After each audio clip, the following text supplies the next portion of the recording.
want to invite us to ride this current of this mantra a little bit deeper. So just allow yourself to breathe, to drop in right here, right now.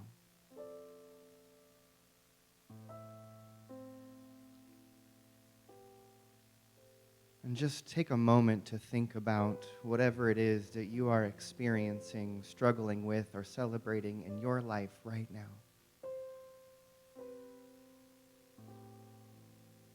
And just remember that your life is the activity of life itself.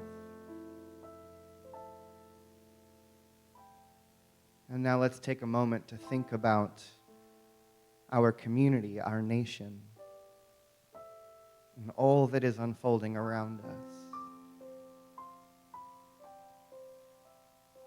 And I remind us that even if we can't see it, there is an invisible power, there is a power for good, there is a force for evolution, there is something moving under the current of all that is happening around us. And breathe it in. As we then bring our awareness to our beloved planet, Mother Earth, and feeling her spin, her orbit, her gravity holding us so sweetly. And if we see all from her perspective, she has seen civilizations rise and fall. She has seen empires and leaders come and go. And that one power sustains her. And if we breathe in again and breathe out into the beauty of our beautiful solar system and all of these planets and bits of debris and asteroids and all of these things in beautiful orbit around the sun that is shining with its brilliance, remembering that that one life is holding all in perfect order. If we breathe out again into the beautiful Milky Way galaxy, that bright spiral of light,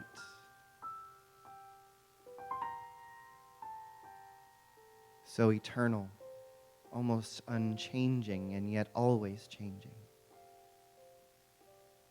That one life is there. And so we breathe ever deeper into the life of the infinite, the life of the universe, the life of the one, remembering that this presence that we call God is living, is breathing, is unfolding in, through, and as all of this.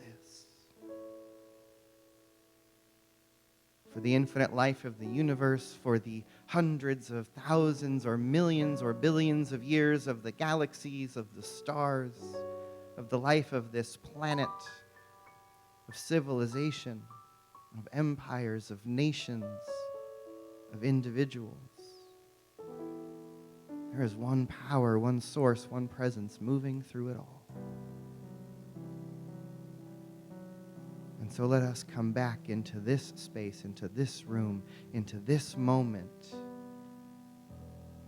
remembering that the allness of the infinite is right here where we are right now.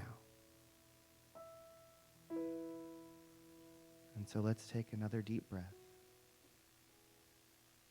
and let it go. Another deep breath in and letting it go. And together, one more deep breath and let it go. And when you're ready, open your eyes or stay as you are. But just bring your attention back to this moment, this place and time as I say hello again. Good morning, beloved community. It's a new month. It's a new day. And our theme across Centers for Spiritual Living for the month of July is Rolling in the Deep. Which is kind of fun. We can go a few directions with this one. And as I've been contemplating this idea of rolling in the deep, it keeps bringing me back to this place that the truth is in the depths of our spirituality. The truth is in our connection to our oneness. The truth is in our awareness of that infinite life that is living as us. And all of the spiritual masters, all of the great spiritual traditions from around the world always tell us that the only thing that is real is the invisible, is the infinite, is the source consciousness, is the oneness, is the life of God, if you will. And everything that we see, everything that we experience, everything that's happening out there is an illusion. Now, the tricky part is, it's really easy to pay attention to the illusion. It's really easy to see it. It's really easy to buy into it. It's really easy to be hypnotized by it. It's a whole nother thing to put our attention in the invisible, to roll in the deep, if you will. And I've been thinking a lot about this as the world is at top volume. The issues, the pain, the problems, all of it is on high exposure, right? And I'm so grateful to Tamara for the reading and the prayer and to Gitanjali for the music already this morning, because so much of what I've wanted to say has already been said, which makes my job a little easier. Because all of this is coming up. Everything that's happening in this nation and in this world, all of the discord, all of the harmony or disharmony, all of the war, all of the rights that are being stripped away, all that's unfolding right now, as I tell us always, everything is happening for us, not to us. Right? And the thing that I see is that all of these conditions are waking something up within us. Right? And all that no longer serves, all of these structures that have held this nation in place for a very long time, these puffed up powers that have been holding the world in a particular kind of order, all of it is a false reality. And I think that many of us would agree that the systems that came before now weren't actually working. We lived in an illusion of things working. We lived in an illusion of harmony. We lived in an illusion of peace, while at the same time that those structures were creating more and more destruction every day. We're taking the planet down with us, folks. And so it's interesting to me that as the power structures crumble, the very pinnacle of those power structures rises to the top, screaming for attention. And I think it's the death cries of an old paradigm that we are witnessing. Right? Anytime something is fighting for its life, what does it do but bring all of its strength, bring all of its anger, bring all of its life force to the forefront in order to cling to life? That only happens when it's threatened. And I believe that something is emerging in our collective consciousness, in the consciousness of this nation, in the consciousness of humanity. And it's that consciousness of love. It's the consciousness of the next paradigm. It's the consciousness of who we want to be. And as I've said 1,000 times before, many of us don't move until we're uncomfortable enough to move. Right? Spirit pushes us until we're willing to be pulled. And I'm going to claim that everything that is rising up right now is waking something up within us, because there's a new paradigm that wants to be born. There's a new way that wants us to express, to live in greater harmony with the planet herself, to live in an awareness of the sacred. I've said before, I think that all of the problems that are plaguing humanity and the planet right now are because we have lost touch with the sacred. The fact that the ground upon which we walk is sacred, that the waters we drink are sacred, that all of the elements of the earth are sacred, that all of our resources are sacred, that every human life, in fact, every life is sacred. If we walked and lived and litigated and made laws from this consciousness, that all is sacred, imagine what the world would look like. But we can't get there in a world of people who want control, who want to use, who want to get. We have to find a different way of being. And right now, the powers that are parading around the world are parading a false sense of power. It's a power over, right? It's a power that requires all the yeses and the praises and the whatever it requires to keep it puffed up and strong when really it's full of nothingness.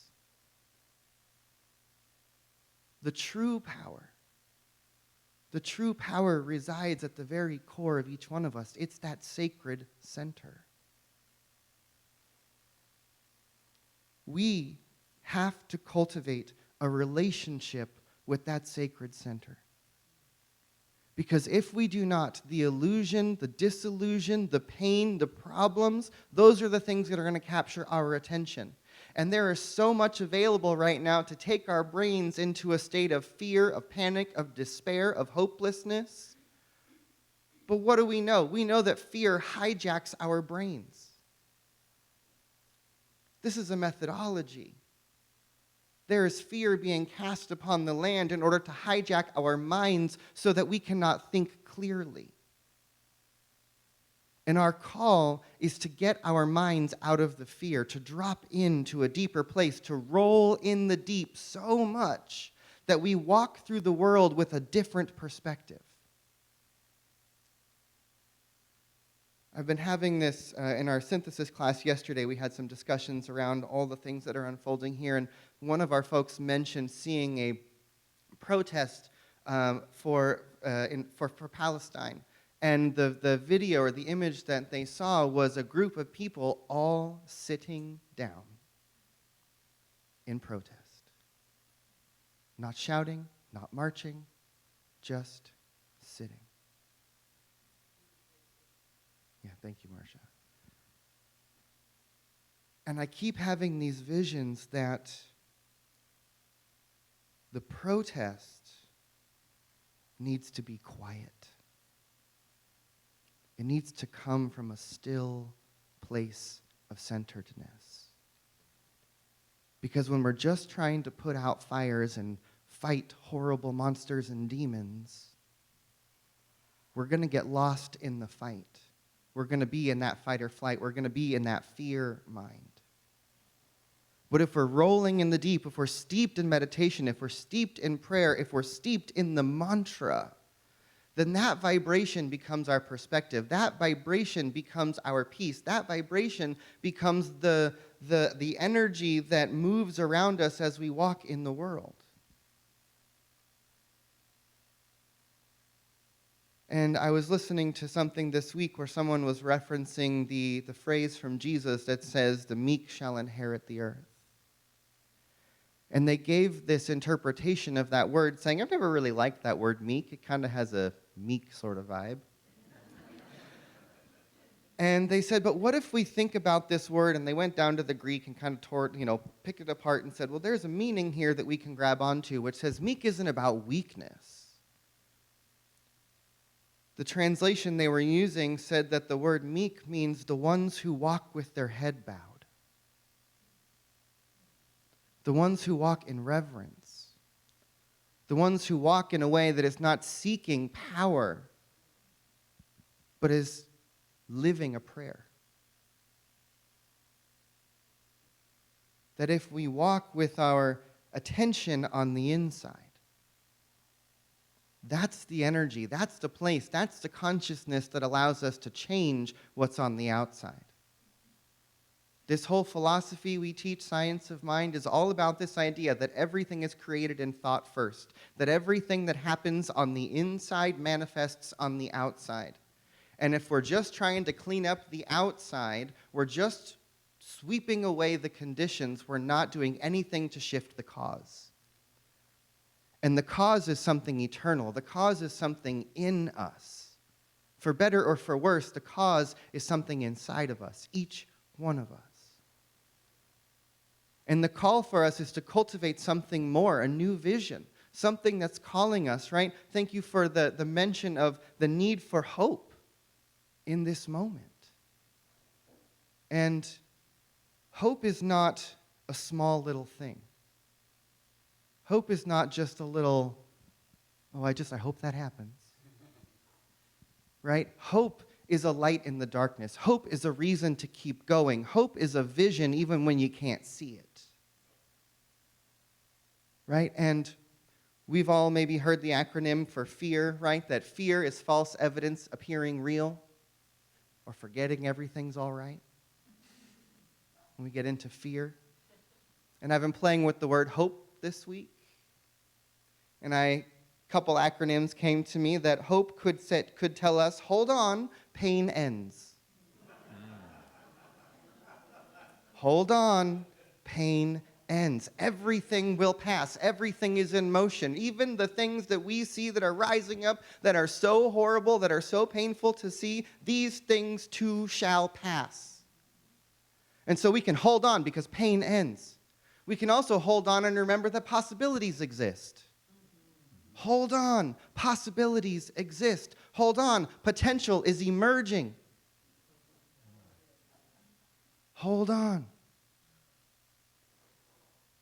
Probably something else. Hold on, possibilities are emerging. From this sea of conditions, from this soup of ickiness that's happening in our nation and in our world, something is being awakened within us. And we have to continuously hold on to possibilities. We have to hold on to potential. We have to remember that it's our prayer that aligns our consciousness with a higher idea. That when we come together in consciousness, when we come together in focus, when we come together in purpose, what do we know? Something more emerges. Right?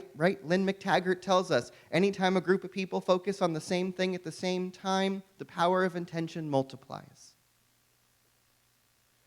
And I got to tell you, folks, I think one of the things we have got to cultivate, and by the we, I mean the collective, and by the collective, I mean the we of us who are seeking something greater, we have got to come up with a collective story. We have to come up with a clear collective intention about who we are and what we want to be, and then come together in consciousness around this idea over and over and over again. You know, I've been watching as the big, bold betrayal has been unfolding over the last couple weeks. And I watched as the Republican senators or House, whoever they were in the voting moment, one of them this last week, and I watched as a group of Republican senators gathered together in prayer. And I've seen time and time again groups of people in the Oval Office surrounding Donald Trump in prayer, gathering together in prayer, placing their intentions together in group consciousness, holding an idea together. Now, here's the thing. There's no power outside of us or outside of them who's hearing that prayer and saying, yes, your prayer is answered. But what do we know? It's the power of collective consciousness. It's the power of collective focus. It's the power of bringing our minds together and holding a thought together and watching it emerge. So what are we doing? Are we coming together in that same way around our vision, around our possibility, around the candidate that you might want to vote for or see in office, around the things you want to see happening in the world? Are we coming together in consciousness and holding a clear, unified idea about what it is that we want to see? I haven't seen it yet.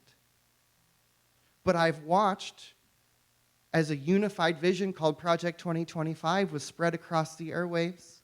I've watched as a particular party has come together in prayer over and over and over again, unifying a message, unifying a consciousness, unifying an idea, and guess what happened? It manifested. So now there's an invitation for us, there's an awareness for us that there is a power available to us that is greater than we are. It's greater than any individual. When we bring that power together, when we get clear about a vision, when we have a story that we're telling that is so compelling that it calls people in and says, you're part of this story too. People get on board. They say yes. So I'm looking for a vision. I'm looking for a story. I'm looking for each one of us to find a new way of coming together to tell the new story about who it is, about who we are seeking to become, about the nation that we want to live in, about the kind of culture we want to create. So we need to claim a project, a vision, a story about where it is that we are going. And part of that means we have to find a way to unify ourselves across all of these various movements that are seeking justice, who are fighting for what's right, who are marching in the streets, who are screaming and shouting for the world that we want to see, but we're not yet unified about that vision. And I've talked about this before. We know the 3.5% rule when it comes to protests and toppling oppressive regimes, right? Anytime 3.5% of the population gets out in protests against oppressive powers, historically, every single time that has happened and that energy has been sustained, those regimes have gone away. Just last month, 12 million people, 3.5% of the United States population, got out into the streets. We have to maintain that energy. Quantum physics and chaos theory will tell us that if you have a field of particles and you can just align or disorient or kind of agitate the square root of 10% of that field of energy and create an alignment, you will watch that ripple throughout the entire field. So maybe the 3.5% is the body, the mass consciousness. But what we need within that 3.5% is the square root of 10%, that tiny little number within it all that creates an energy of cohesion, that creates a field of unity and oneness and prayer and vision that can then spread out through that field. And so what if that's our call, is to roll so deep in our truth about oneness, in our vision of a world that works for everyone, and this knowing that thought becomes form. Remembering that there's a power available to us. We create unified field in this space each week. We come together in meditation, in prayer, in stillness. We listen, we hold these ideas together. There's a unified field being created. And then each and every person that we are connected with, because we're all connected, but wherever we have those strands of connection, when you do your work, when you find peace and harmony within yourself, it ripples out. Perhaps into your family, into your neighborhood, into your friend circles. And that resonance moves. And so I'm inviting us, my friends, to remember that our power comes from inside, and that we need to learn to walk with our heads bowed. Walk in a state of prayerfulness. To pray without ceasing means to be in high consciousness, to be in awareness, to be witnessing what's taking place from a higher place. Because it's the ones who are able to see through the illusion, it's the ones who are able to see through the problem, it's the ones who are able to see through the pain, it's the ones who are able to walk through the fire and know that it is not real, are the ones who can lead others through it and lead them to the other side. And the thing that I know is that the next Savior, the next Messiah, the next Avatar, the next Buddha, whatever you want to call it, is not an individual, it's a community. Right? Community is the thing that is going to heal this wound. Because this wound has been created by separation. This wound has been created because I want to get mine at the expense of you getting yours. We have to heal that wound within ourselves. And the other piece of that is that the world that we're seeking to create, the paradigm that wants to come forward, is so completely different than the one that we've been living in that it might even seem preposterous or impossible. Which makes me realize that the world is ready for the preposterous and the impossible. Look out there.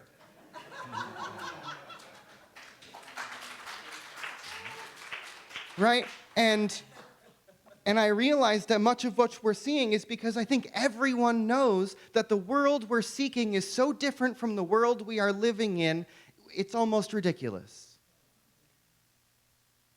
I think we all can agree on that. And so people are finding the most preposterous, ridiculous, outlandish idea and following it, saying, well, maybe that's it. And so we've allowed preposterous to take the highest seat in the land because we know we need something different. The collective has chosen something different, but that might not be it.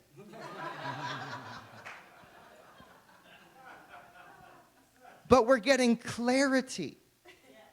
This is the thing that I know. Every single time I come across a moment in my own life where I find the thing that I really do not want to experience, I get very clear about what it is that I do want to experience. And I think many of us in this nation, across this planet, have maybe been walking through life going, it's all right, sort of. I'm okay. And then it all blows up in our face.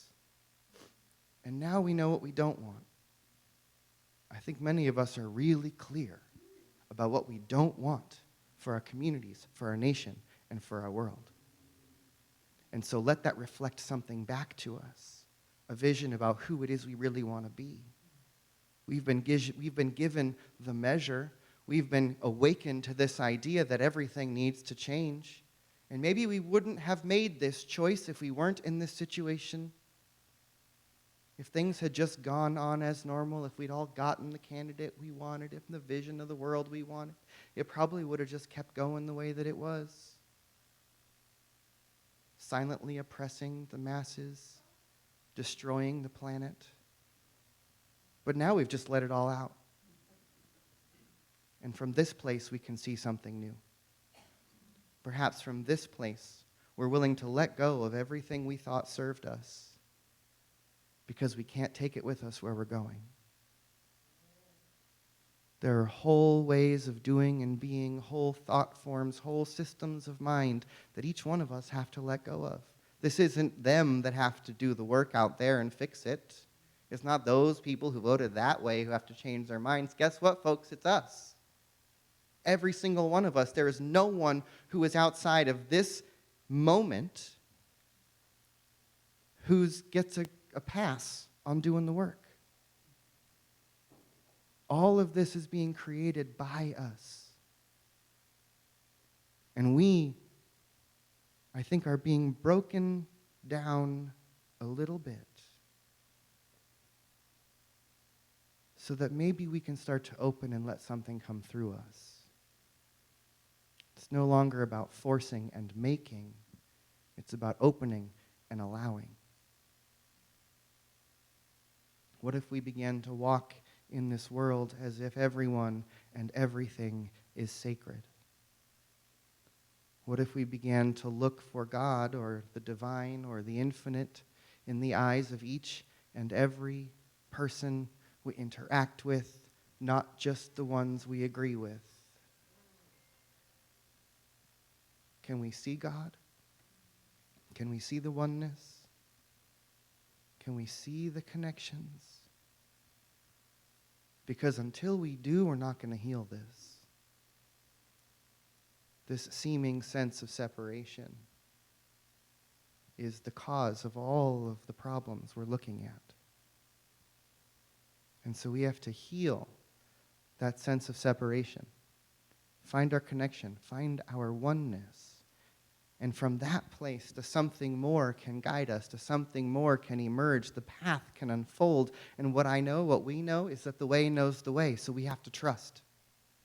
We have to be willing to take the next step, to follow the next instruction, to listen and move forward. We may not know what the vision is yet. We may not know where we're going, but we know that there is a vision and we know we are going. And we have to trust that. We have to trust in the thing we can't see. Because the thing we can see is so convincing, we have to trust the thing we can't see. Because it's calling us, it's leading us somewhere.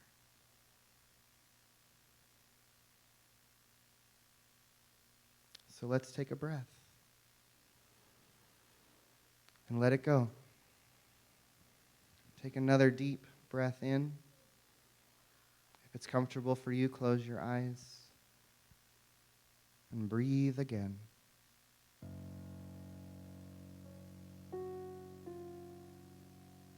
And so as we breathe in every word that has been spoken, I invite us to remember yet again that below the surface level of reality, behind all that is here in the manifested world, there is a field of oneness. There is a field of infinite possibility. There is a life force, an energy. There is consciousness. I choose to call it God, but we don't need a word. It's so much more than that. And so let us remember that what is real, what is eternal, what is true is love. Is the intricate, implicate order of the universe. Remembering that the very same energy that is speaking these words is the very same energy that is hearing these words.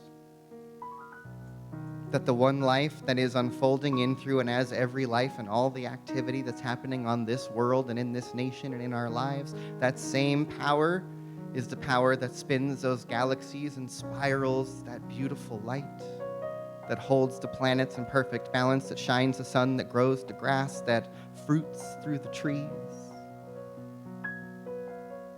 The one life is everywhere. It's emerging. It's waking up right now in each one of us. Because in this moment, perhaps even just for a moment, we remember who we are.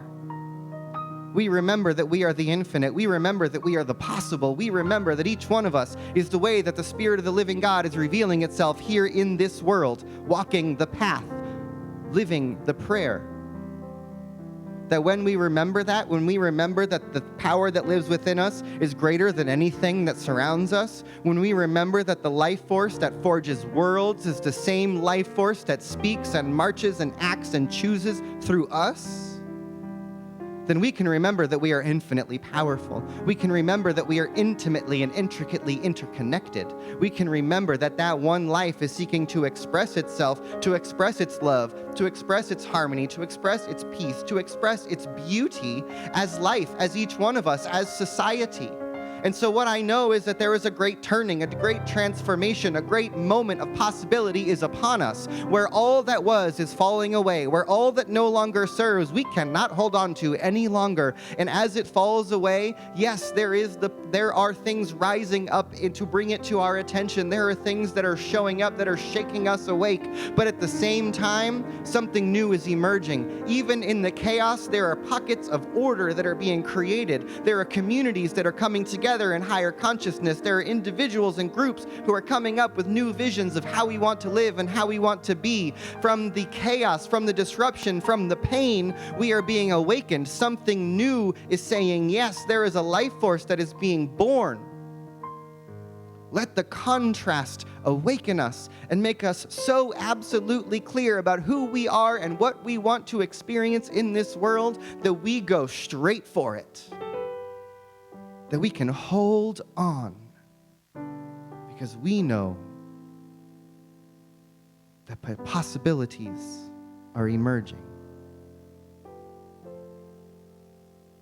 That potential is emerging. That the more of us is waking up. And so we breathe. We take a moment to be grateful for this moment, to be grateful for that life force that is breathing us, to be grateful that our nation is waking up, to be grateful that people are taking to the streets, to be grateful that we are on the verge of something new. There is a vision that is yet to emerge, but it is calling us. And it says, come be me. Come this way. Listen with your heart. Walk with your head bowed in reverence to the sacredness of life. And from that place, we can surrender to what is, because something greater than we are, a power for good, a power for love, a power for evolution, a power of the possible, begins to come through us. It happens as us. And our very presence on this world brings about something new. We become the peacemakers, the change makers, the children of oneness. So this is our bodhisattva training, to awaken, to remember who we are, and then to take everybody along the ride with us. And so in gratitude, let us just breathe again and surrender, remembering that we are being breathed by something greater than ourselves, that we are being lived by an infinite life, that we are more than we can imagine. But let's try. And so we let it be, just as it is, in infinite unfolding perfection. And so I let it be. And we anchor these words together by saying, and so it is.